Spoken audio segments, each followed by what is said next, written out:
Merry meet everyone, and thank you for watching Witches of the Moon. I am your Thursday sub-host, Houston, and this week we are talking about curses and hexes.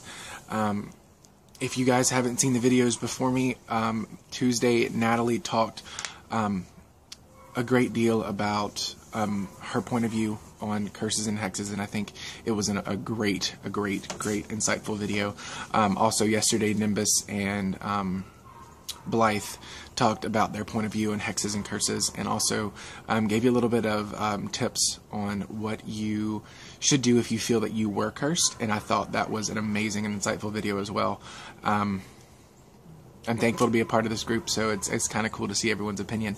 But my point of view on hexes and curses, first off, the difference between them, I think both, all three of my co-hosts from the group actually talked and did a great definition of what they believe, and I kind of stand with them that a hex is more of a short-term thing that can be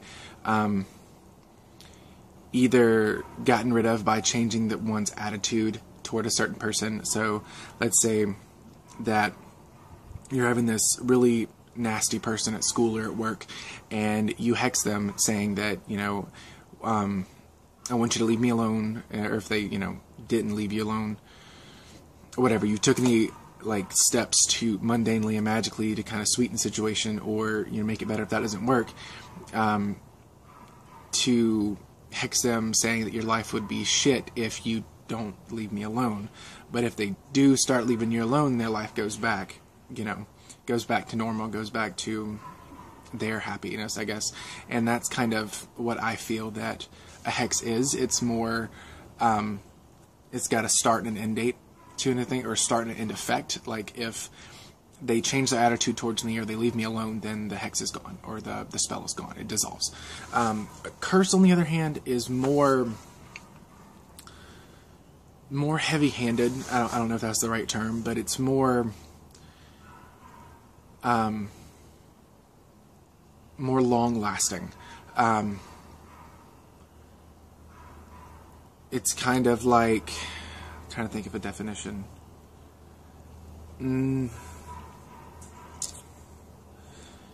It's kind of like if you've been unjustly wronged of something that you didn't do, but you either, a lot of people say you lost your job, or you got cut in finances, or you lost your house by something that it wasn't even yours to begin with, but the person who is saying it was you and they lying about it, then I believe that would be a curse. And for me, I feel that's all intention, where you should throw something at them, if that makes any sense. But just to defend yourself, because we as witches aren't doormats. We're not someone who can get walked over. We're not someone who should get walked over on, because we're this love and light. Not all of us are love and light, but I believe that there should be a healthy balance, and I don't know. So a curse, I believe, is something that lasts a lot longer. It's a lot harder to remove than a hex, and it's something that can turn their life or your life to shit.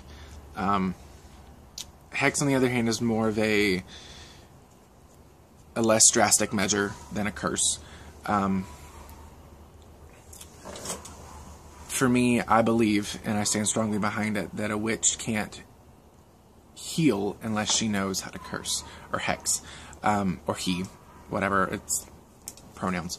I feel that even if you don't practice cursing or hexing, or you just believe it in your personal ethics to be wrong, I believe that you should at least study it, because within studying, you know the mechanics, you know the energy that needs to be put behind, and you know how to undo them, because you know the mechanics of that curse or hex. I'm not saying you have to study every curse and hex in the book. I'm just saying study the basics of it, just so you have that in your knowledge. Because through the years, your point of views on the craft and on magic and on life change. When I first started, I never thought that cursing and I thought cursing and hexing was a black magic, but now that I've more studied and I'm more into practice, I know that there is no color to magic. I believe that magic is everything, and it's up to the wielder or the witch to direct that magic into a certain way. And I believe that everyone should go with a blended path of lighter and darker aspects of the craft, because that brings a balance into yourself. Let's see. I also believe that curses should not just be thrown out on a pit of anger or a pit of emotional rage. I believe that they should be thought about. I also believe that you should take into consideration the people that you may affect by throwing a curse, and is it really worth it? And if it is, by all means, follow your instincts and go with it. And I'm not saying, that you should do something as small as someone cuts you off, then, you throw a hex on them. There's no reason to do that. I mean, for me, I believe that a curse or a hex should be justified, if that makes any sense. One of my favorite books, and one that I recommend to anyone who wants to know a little bit about it, just to study it, is Utterly Wicked by Dorothy Morrison. There's a lot of other books with curses, but she just breaks it down, and I like the way she writes. She states that if you would punch them in the magical world, in the mundane world, for something they did to you, out of anger, then she sees, and I kind of see, that it's just right to do the same effect into a magical point of view. So, but that's, I'm getting off track. But that's kind of where I come from, or where I think about it. It is, if you've done me wrong, and for no reason, like there's no reason or no rhyme or reason for why you did that, just kind of like stabbed me in the back, just for your gain, and I lost something, then I'm going to turn around and I'm going to protect myself by, I'm not saying like divine retribution, but kind of a showing you what you did was wrong kind of thing, by throwing either a hex or a curse. With that, I do believe that if you feel that you need to throw a curse or a hex on someone because of something they did to you or your family or your friends, well, mostly you or your family, I wouldn't really get into the friends aspect of it. Then I would stand behind those emotions. If you feel that you're going to do it, but do not regret your decision. Because if you, after you throw the curse or after you throw the hex and you regret it, that energy is going to come, I believe it's going to come back, and it's going to kind of play in the guilt trip on yourself, because you feel guilty for what you did by showing that person they were wrong and showing their actions were wrong, and they get retribution for it, if that makes sense. So I believe that if you're going to throw something like that, you need to consider the consequences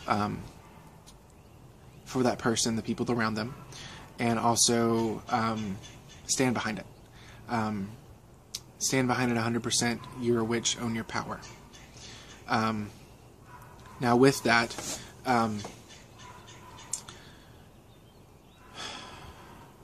you need to make sure that your personal protections are in play or in full power, so someone can't throw something back at you, and if they do, they get redirected, and then, I feel that you should always have your house like your castle, and it be well defended between those, yourself and the people that you live with, and also, if need be, your family and friends. Because there are some people out in the world that just do bad things, and that is even in the pagan path. They just feel that out of spite for you, or out of spite for someone else, they're just going to throw a curse because they feel like it. There's no really divine rhyme or reason to it. They just say, I don't like you, I'm going to curse you. And that's usually the practitioners who don't really know what they're doing. And it sucks because they eventually turn their life to shit. because they keep throwing negative energy out into the world. And I do believe what Natalie said, that every action deserves an equal or opposite reaction from them. So they would, I don't really believe in the law of three or karma. I've kind of learned to understand that, or learned that you kind of make your own way. So what you do, it does come back, but it's not like it's going to come back threefold or sevenfold or whatever, but it does come back. But I'm not saying that if you throw a curse and it be right, I guess I don't like the term righteous, but it be justified. Like, let's say that in your area there are shootings or murders or, you know, strings of rape or kidnapping, that you couldn't, as a witch practitioner, take action to curse or hex that person or the people who are doing that so they get caught, or they either turn themselves in because of the guilt they feel from doing that. I feel that that's right, because you're kind of taking action to protect yourself, and to protect the people that are around you in your neighborhood. Let's see. I don't want to kind of go in the dynamics of how to cast a curse or how to lay a hex. I think that one should research that and one should do their own studying. I don't feel that we should really tell you or show you how to do that. I know there are videos out there and there are websites and books and stuff out there on how to do it, but I think it's your responsibility on how to find that information yourself. At least that's what I believe.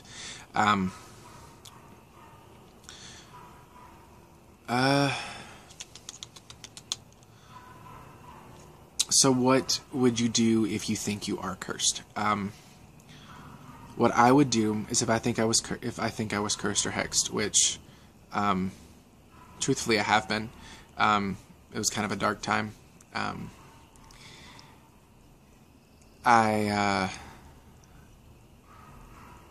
if I can get the story, if I can remember it. It was like 6 years ago, 5 or 6 years ago. I met this woman. She said she was a pagan teacher. And I studied under her. She kind of seemed that she didn't really want to teach. She just wanted to hang out and have friends, and that was kind of the only way to do it. And a lot of the stuff she was teaching, I thought about, and I was like, this is bullshit. To a certain degree, she was taking things that that you would see on TV about witchcraft, and she was saying that it was true. Or, you know, one thing that really struck me is her idea of an elemental, which she believed they weren't spirits or they weren't entities of the particular element. They weren't an embodiment of the element. They were a person who had a strong affinity, so much so that they could control that element. And I mean, there probably are people out there that can do that, or that work with the elements and can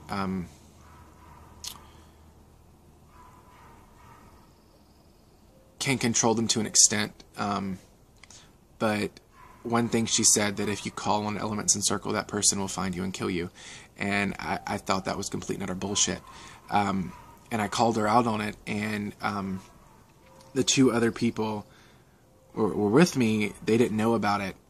And I left the group, and the two other people kind of caught on to that she was just making herself kind of like a holy roller in paganism, and saying that her word was law, and they didn't like it, so they left as well. And then all the other groups started diminishing off because they saw her for her, and for who she really was.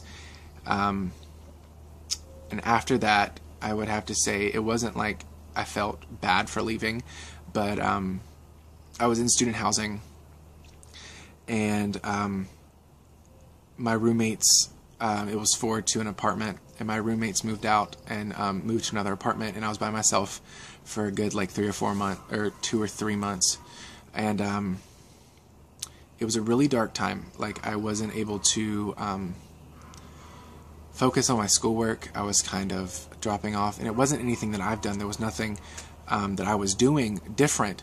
It's just that I couldn't focus.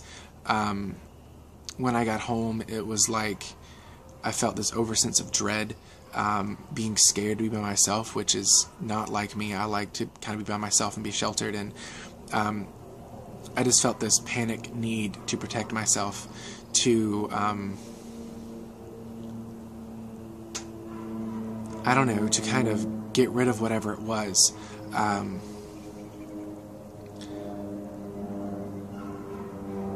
So I consulted my friend, and I trust her.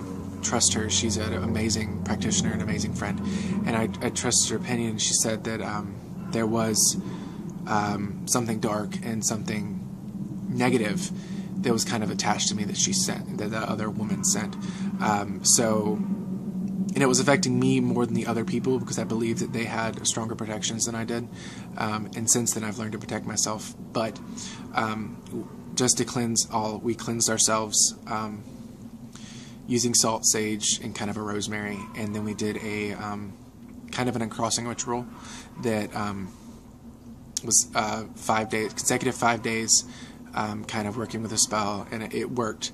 And since then, I haven't heard or seen the woman again. I don't know what happened to her, and truthfully, I don't care. So I think that's the only personal story that I have with curses and hexes. But I do believe in my practice that cursing for protection and cursing for mostly cursing for protection of oneself and one family and one's home is extremely important as a witch, because I feel that we should not be doormats. We should not be walked over by those who think, oh, we're pagan, or pagan/Wiccan, and they believe in the law of three, so they're not gonna.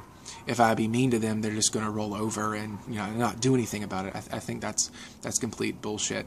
I think that as a practitioner, you should be able to defend yourself, and not just with protections. If it gets to where your protections, they're working, but they're not, I don't want to say showing results, but they're not getting the job done, then you should take that next step, next, and either rid yourself of the person, or if you can't do that, then you should either send that person away.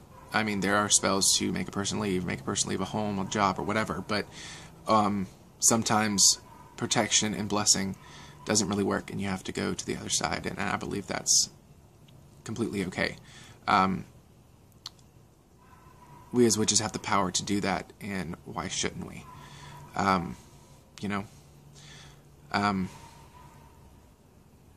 So I hope you guys found this video interesting. I think it's one of the longest videos I've done on the Witches of the Moon, but it's cool. And if you have any comments or anything you'd like to share that we could debate on, or anything like that on my point of view, if you wanted to share your point of view on the topic, I highly encourage it for you guys to say something, or post that in the comment section below. And I hope you guys have a great rest of your week. I'm going to head off, and I think I'm going to make maybe one video for my personal channel. I don't know. But until next week, I hope you guys... I will see you guys later. Many blessings.